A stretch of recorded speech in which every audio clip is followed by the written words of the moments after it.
তো ফেসবুক বন্ধু এই ধনিয়া পাতা, এই যে কড়াই, এই যে দেখেন করলা, এই দেখেন পটেটো, আরও আর কি দেখেন। আমরা সৌদি আরব থাকি, ছোট্ট একটা সংসার আমাদের, গরিব গরিব মানুষ আমরা ভাই। প্রবাসীতে জানেন, প্রবাসে থাকলে কীভাবে খেতে হয়, টাকার জন্য ভালো মন্দ খেতে পারি না। 2 টাকা কেমনে বাড়িতে দেবো, নিজের মা বাবার কেউ 2 টাকা দেবো, এই জন্য একটু খাওয়া দাওয়া একটু কম খেতে চেষ্টা করি, ভালো মন্দ একটু কম খাই, 2 টাকার জন্য বাঁচে আর কি, যেন 2 টাকা রাখা যায় ওই সিস্টেমে খাই আর কি।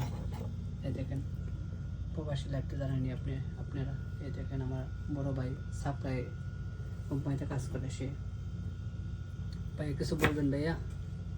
আপনি সাপ্লাই আসলেন, কত টাকাতে আসলেন ভাইয়া? 4 লাখ। মাই গড, 4 লাখ টাকাতে আসছেন। আপনার প্রথম কি বলছে, কি কাজ দিয়ে ভাইয়া? আমাকে বলছে যে ডাইরেক্ট সাপ্লাই, টিকিট ধরা দিয়ে, টিকিট ধরার আগে কিছু বলে নাই, টিকিট ধরা দিয়ে বলে ডাইরেক্ট সাপ্লাই। তারপরে তার কবি তো এই জায়গায় নীরব, কবি এই জায়গায় নীরব হয়ে গেছে। এখন না আসে তো উপায় নেই, আর না আসলে পরে তো বোঝেন তো দালালের আজ না কাল, কাল না পশু, পশু না টসু। আমার ঋণের টাকা ছিল, ঋণ ছিল আর হালকা কিছু নিচে ছিল, এই কারণেই না পারি আসা লাগছে। তা আমি একটাই উদ্দেশ্যে, সবার উদ্দেশ্যে বলবো, আমাদের বাংলাদেশি ভাইদের জন্য, ঋণের টাকা ঋণ করে এইভাবে বিদেশ না আসাটাই ভালো। আজ 2 বছর হয়ে গেছে ঋণ আজ তরিত শোধ হয়নি। 2 বছর ঋণ শেষ করেন নাই? শোধ করা যায় নাই, বেতন কম। বেতন কত টাকা ভাইয়া? এই বেতন বাংলার 25,000 টাকা পাই।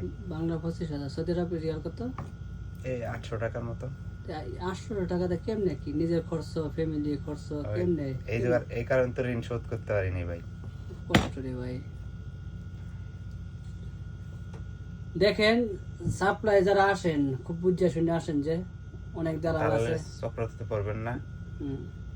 অনেক দালাল বলে উমুক কোম্পানি তুমুক কোম্পানি রেস্টুরেন্ট এই সেই, পরে সৌদি আরব যখন আসেন তখন দেখেন সাপ্লাই যারা আসে তারপর জীবনটা শেষ হয়ে যায়।